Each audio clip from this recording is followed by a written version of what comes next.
आज समाजवादी पार्टी ने आपको यहां पर आमंत्रित किया है। आप सभी का धन्यवाद।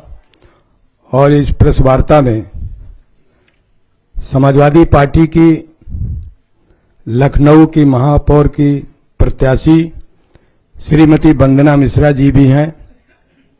मैं माननीय राष्ट्रीय अध्यक्ष जी से अनुरोध करता हूं कि आप सबके सामने अपनी बात रखें। आदरणीय राष्ट्रीय अध्यक्ष जी।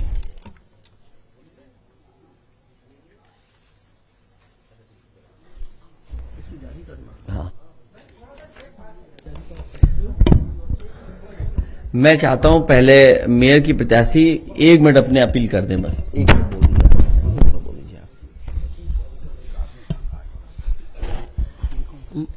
दोस्तों, मैं पहले तो माननीय राष्ट्रीय अध्यक्ष जी का, अखिलेश जी का बहुत बहुत आभार व्यक्त करना चाहूंगी, जिन्होंने मुझे इतनी बड़ी जिम्मेदारी सौंपी, मुझे महापौर पद का प्रत्याशी बनाया।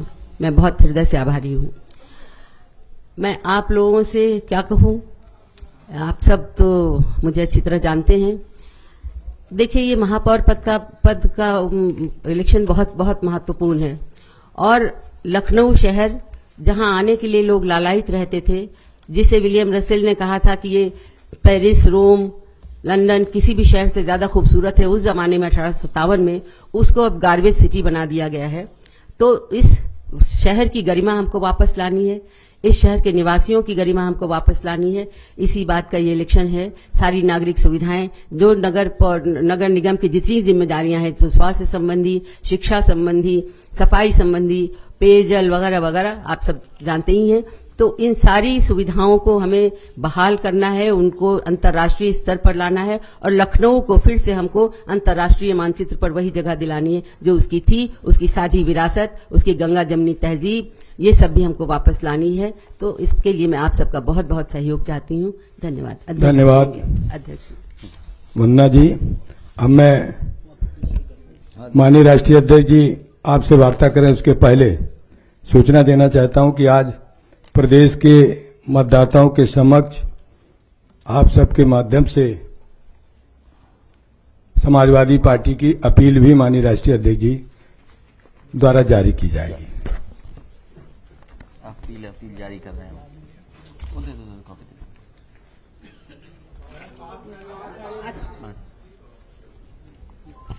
ये छोटे वाले कार्ड भी बांट दो सबको, छोटे वाले दो।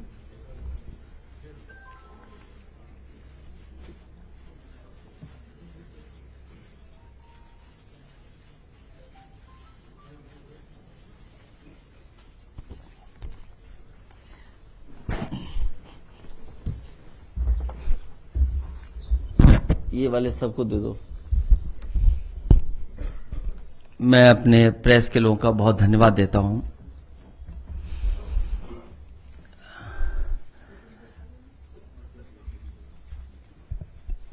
ये चुनाव लखनऊ से लेकर के पूरे उत्तर प्रदेश के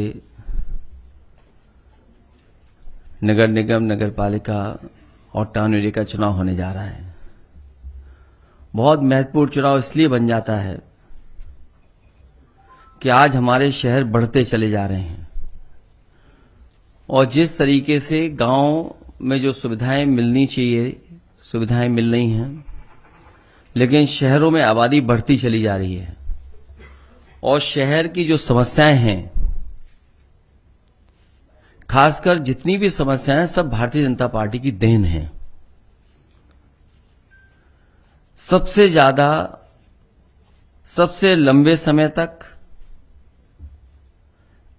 इन शहरों पर मेयर कोई बनकर के रहा है तो भारतीय जनता पार्टी के ही रहे हैं। उदाहरण के लिए अगर हम लखनऊ देख लें, सबसे ज्यादा भारतीय जनता पार्टी का यहां कब्जा रहा है। कानपुर में उन्हीं के मेयर रहे, वाराणसी में उन्हीं के मेयर रहे, आगरा में भी उनके मेयर रहे। दोनों इंजनें, दोनों सरकारें, और अब सरकार ये कहती ट्रिपल इंजन चाहिए। ये ट्रिपल इंजन तो बहुत दिनों से चल रहा था, लेकिन भाजपा ने जिस तरीके से स्मार्ट सिटी तो नहीं दी, लेकिन नालियां खुली पड़ी हैं, गंदगी पड़ी हुई है, सड़कों पे अभी तक गड्ढे नहीं भरे गए हैं, गलियों का दुर्दशा पैदा कर दी वहां पर। इनको न ठीक करते हुए यहां पर जिस तरीके से भ्रष्टाचार हुआ है, एक शहर के नहीं हर शहर में उंगली उठी है। अयोध्या जैसे जिन पर उंगली उठी उनकी टिकट कट गई। शाहजहांपुर में उनके पास प्रत्याशी नहीं था। भ्रष्टाचार के आरोप इन लोगों पर लगातार लगे हैं। आज जो लखनऊ में दिखाई दे रहा है जो बड़ा काम, ये जनता के लिए समाजवादी सरकार में ही बने और आगे बढ़ाए गए। मेट्रो जो पूरे शहर को सुविधा दे रही है, जहां तक बनी है वहीं से बन करके वापस आ जाती है। इस सरकार ने आगे काम नहीं किया। आखिरकार स्मार्ट सिटी में क्या कर रहे हैं आप? आपका रिवर फ्रंट वैसा ही का वैसा है। जितनी भी बिल्डिंगें बनी थीं, जो सिग्नेचर बिल्डिंगें थीं, जो शहर को खूबसूरती देती हैं, वैसी की वैसी हैं। शहर के हजारों पार्क हैं जो बर्बाद कर दिए सरकार ने। जो बड़े पार्क थे उनको भी जो सुविधाएं मिलनी थी वो नहीं दे पा रहे हैं। कोई सड़क ऐसी नहीं है जहां पर आप निकलें जाम में न फंस जाएं। और सरकार के स्तर पर एक मीटिंग, दो मीटिंग, और आप में से सब लोग जानते होंगे कि न जाने कितनी बार मीटिंग की है कि ट्रैफिक व्यवस्था लखनऊ की सुधर जाए, बड़े शहरों की सुधर जाए। इसी शहर में देश के प्रधानमंत्री जी ने कूड़े से बिजली बनाने का कारखाना लगाया था, कभी बिजली नहीं बनी। कूड़े का डिस्पोजल क्या है? मेडिकल वेस्ट कहां जा रहा है? जो सफाई जिस तरीके से होनी चाहिए वो सफाई नहीं हो पा रही। जो पेड़ लगे थे वो भी काट डाले। जो नकली पेड़ लगाए थे इन्वेस्टमेंट में, वो सब सूख गए। जब कभी इन्हें इन्वेस्टमेंट या दूसरे लोगों को बुलाना पड़ता है तब ये कुछ चीजें साफ सुथरी दिखाने लगते हैं। रिवरफ्रंट की लाइट ऑन कर देंगे। तो समाजवादियों ने जो काम करके दिखाया था वैसा ही का वैसा, उससे आगे नहीं सरकार ने बढ़ाया। और स्मार्ट सिटी के नाम पर तो इतना भ्रष्टाचार हुआ है जिसकी आप कल्पना नहीं कर सकते। वाराणसी, आज की खबरें, केवल 2 दिन की खबरें हैं। जैसे गोमती दिखाई दे रही है वैसी वरना भी उनकी दिखाई दे रही है। गोमती के बाद अगर कोई सबसे अच्छा रिवर फ्रंट बनने जा रहा था तो वरना नदी पर बनने जा रहा था,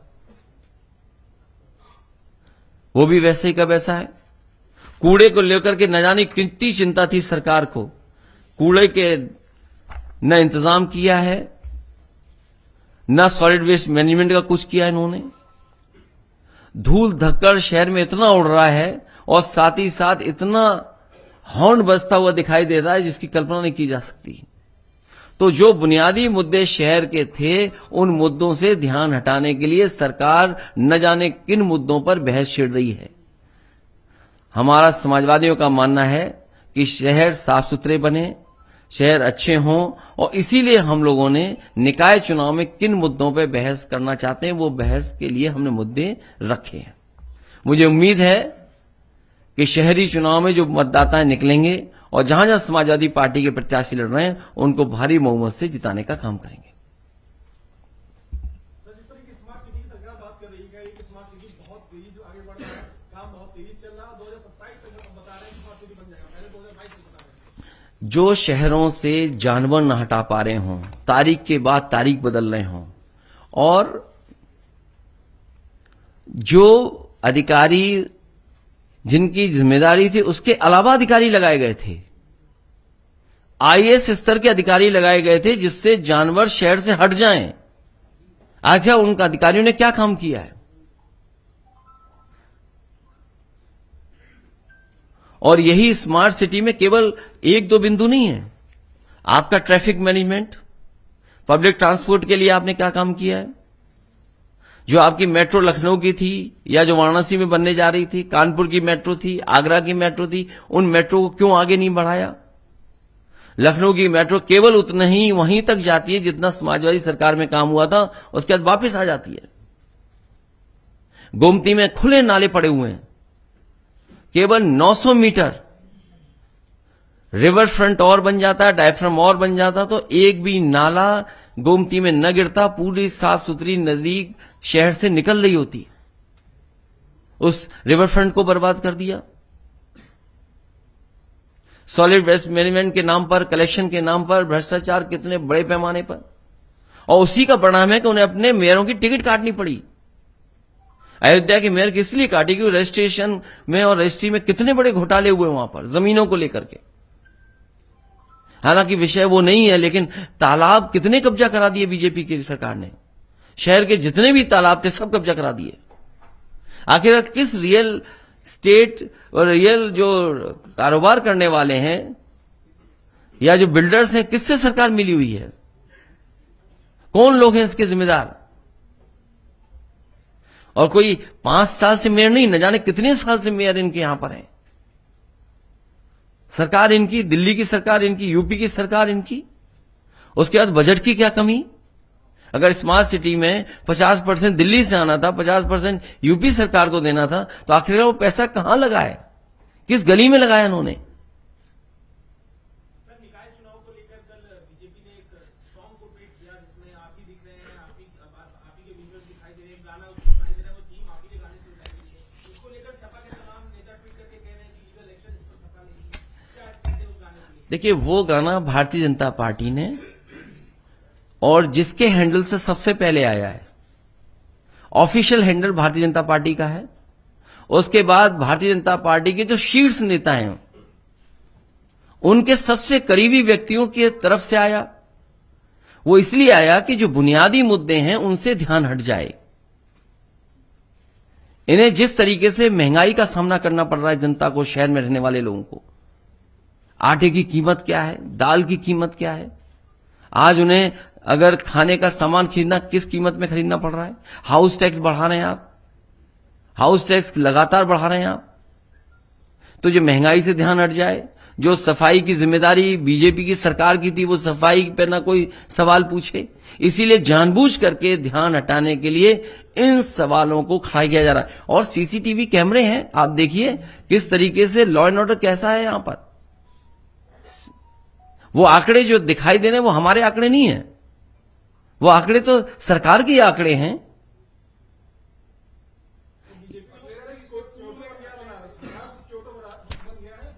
देखिए, क्यूटो किसी ने देखा नहीं, इसलिए उन्होंने कहा हम क्यूटो बनाएंगे बनारस में। अब लखनऊ वालों को तो पता नहीं कौन सा सपना दिखाया होगा, लखनऊ को कौन सा शहर बना देंगे। क्यूटो किसी ने नहीं देखा। हाँ, गूगल पे अगर देखोगे तो हमें और आपको बड़ा दुख होगा कि दिल्ली और लखनऊ की सरकार होने के बाद भी क्यूटो के समान 5% भी काम नहीं किया।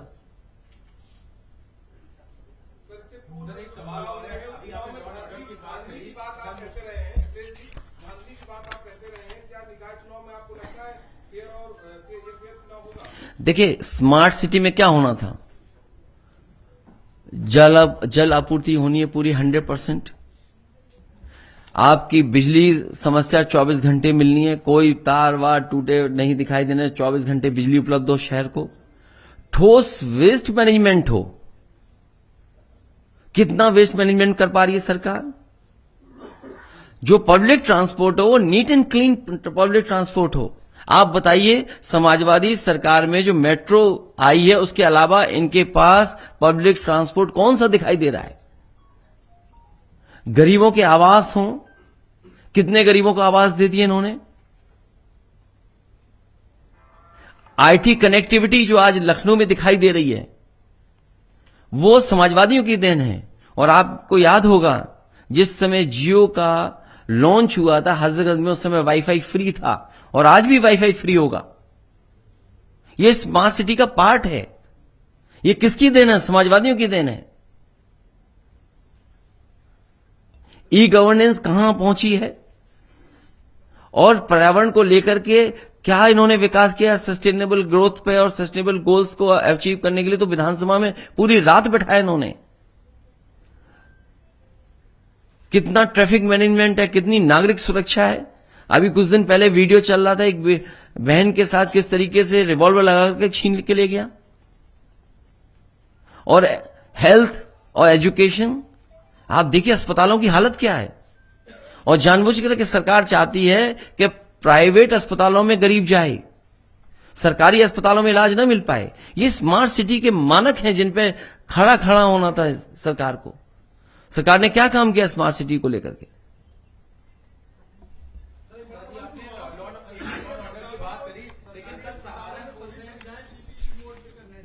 इसलिए दे रहे हैं कि जिससे जो सुविधाएं हैं वो जनता को मिले ही ना, केवल अमीरों को मिले।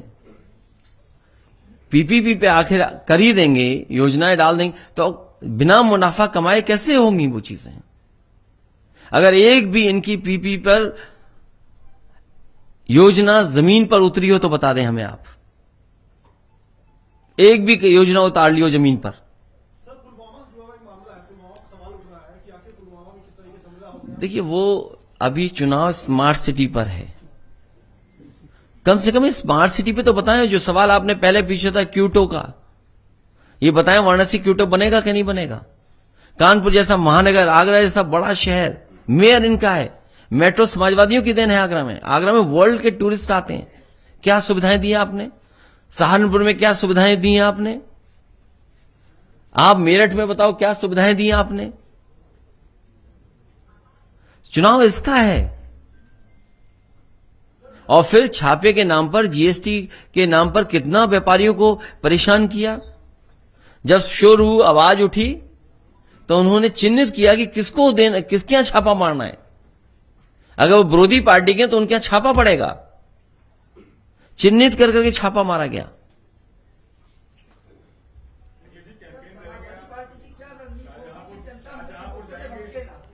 यही है कि आपका भी सहयोग इसमें मिले, और इसीलिए हम स्मार्ट सिटी पे ही चर्चा कर रहे हैं। मैं तो आपसे चाहूंगा क्यूटो पे चर्चा करनी चाहिए आपको। और लखनऊ में मेट्रो क्यों नहीं बनी, क्यों आगे तक नहीं गई, उस पर चर्चा हो। लखनऊ शहर में जो सुविधाएं दी गई उस पर चर्चा हो, पब्लिक ट्रांसपोर्ट पे चर्चा हो। नगर निकाय चुनाव की जनसभा के लिए कल मुख्यमंत्री सहारनपुर गए थे। अभी अपने लॉ एंड ऑर्डर का जिक्र किया, उन्होंने वहां पे कोड दिया। उन्होंने कहा माफिया अतीत हो गए, यूपी में अब नो कर्फ्यू, नो दंगा, सब चंगा है। वो पार्टी विद डिफरेंस है। कुछ जगह तो पार्टी विद डिस्टेंस दिखाई दी गई, वहां लोगों ने डिस्टेंस कर लिया अपने आप को पार्टी से। और फिर इसके साथ उन्हें यह भी बताना चाहिए था कि उन पे कितने मुकदमे थे जो उन्होंने वापस लिए। कहीं ऐसे मुकदमे तो नहीं थे जो दंगे के मुकदमे रहे हों उन पे। मैं इसलिए कहना चाहता हूं, जानबूझ करके सरकार के लोग मिलकर के ध्यान हटाना चाहते हैं, क्योंकि ये शहरों से कूड़ा नहीं हटा पाए, शहरों की नालियां नहीं साफ कर पाए, शहरों में ये पब्लिक ट्रांसपोर्ट नहीं दे पाए, शहरों में ये सुरक्षा और स्वास्थ्य की सुविधाएं नहीं दे पाए, शिक्षा की व्यवस्थाएं अच्छी नहीं दे पाए। और जो स्कूलों की फीस को कम करने का दावा किया था इन्होंने, प्राइवेट स्कूलों की, वो फीस कहां पहुंच गई आप महसूस कर रहे होंगे। दूध महंगा शहरों में, जिम्मेदारी किसकी थी महंगाई न बढ़े? अनाज महंगा। अभी उत्तर प्रदेश में गेहूं खरीदा गया, पूरा का पूरा प्राइवेट कंपनियों ने खरीद लिया। जब आप शहर के लोग आटा खरीदने जाएंगे तो सोचिए किसान को तो मुनाफा नहीं मिला।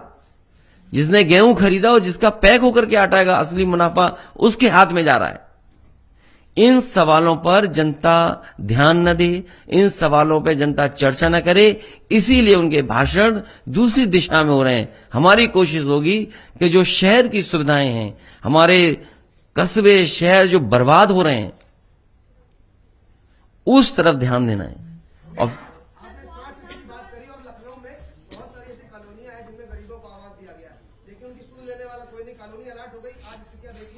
इसीलिए भारतीय जनता पार्टी को हटाइए, आप सुविधा पाइए। वो समय आने पर हम लोग करेंगे, वो कार्यक्रम भेज देंगे आपको। सर, स्वार में विधानसभा पर उपचुनाव है, बीजेपी ने प्रत्याशी उतारा है, आपने भी, क्या लग रहा है कैसा रहेगा चुनाव? समाजवादी पार्टी जीतेगी। शाहजहां नगर निगम में से 11 में बसपा ने मुस्लिम कैंडिडेट उतारे हैं। क्या सपा का वोट इससे कटेगा? ये चर्चा मत करो, आप भी जानते हो अंदर। मुझसे क्यों कहलवाना चाहते हो कोई बात? कौन किससे मिला हुआ है। लेकिन भारतीय जनता पार्टी ने भी बड़ी संख्या में मुसलमानों को इस बार टिकट दिया है। पसमानदा का पहले मुद्दा उठाया और अब टिकट भी देने का काम। कहाँ कहाँ दिया टिकट? पार्षद ही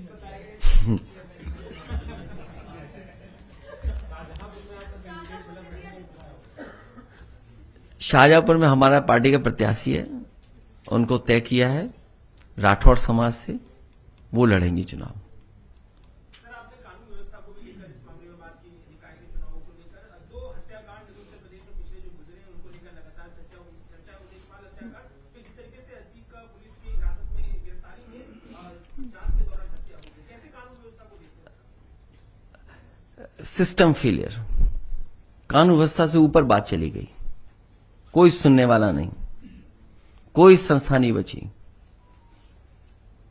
और जब आप खुद सोचिए, गवाह के पास सरकार की सिक्योरिटी, जिन पे आरोप था उन पे सरकार की सिक्योरिटी, और उसमें दोनों की हत्या हो जाए तो जिम्मेदार कौन है? सरकार जिम्मेदार है।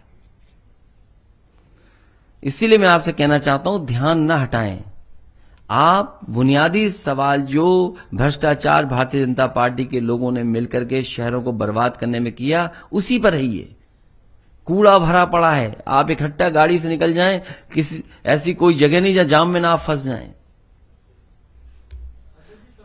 आपने प्रयागराज में एक विधायक प्रत्याशी थे, चले गए भाजपा में, वो भाजपा में शामिल हो गए और वहां के मंत्री जी काफी नाराज हैं इस बात से। प्रयागराज पार्टी विद, क्या बोला था मैंने? अब पार्टी विद डिस्टेंस, कुछ लोग अपने आप डिस्टेंस कर रहे हैं।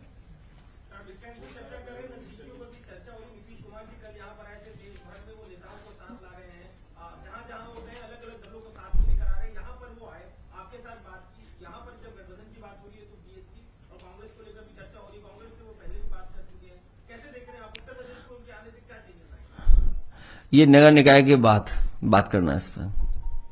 चलिए, बहुत प्रॉपर्टी टैक्स को प्रोजेक्शन की बात आपने करी है, तो क्या ऐसा अगर आपको लगेगा तो क्या आप प्रॉपर्टी टैक्स कम भी कर सकते हैं? उस पर विचार किया जाएगा। तो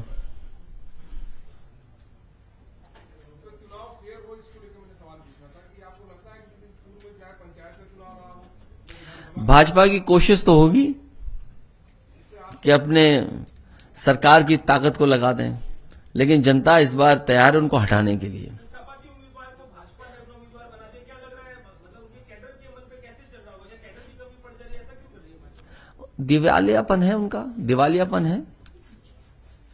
क्या है उनके पास बताओ? प्रत्याशी नहीं उनके पास। उन्हें पता था कि समाजवादी पार्टी का विनिंग प्रत्याशी है।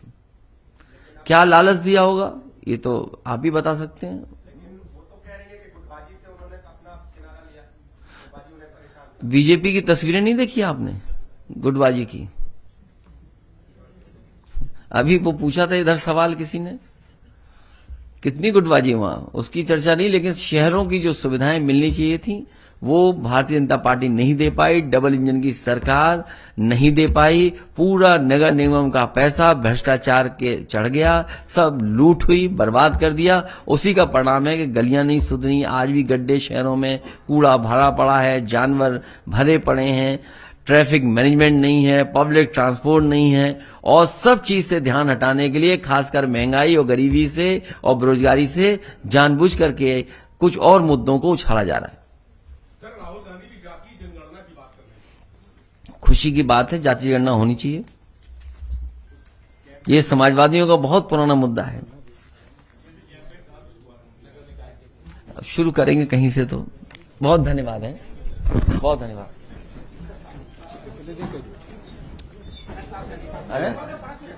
वकील साहब को बता दो।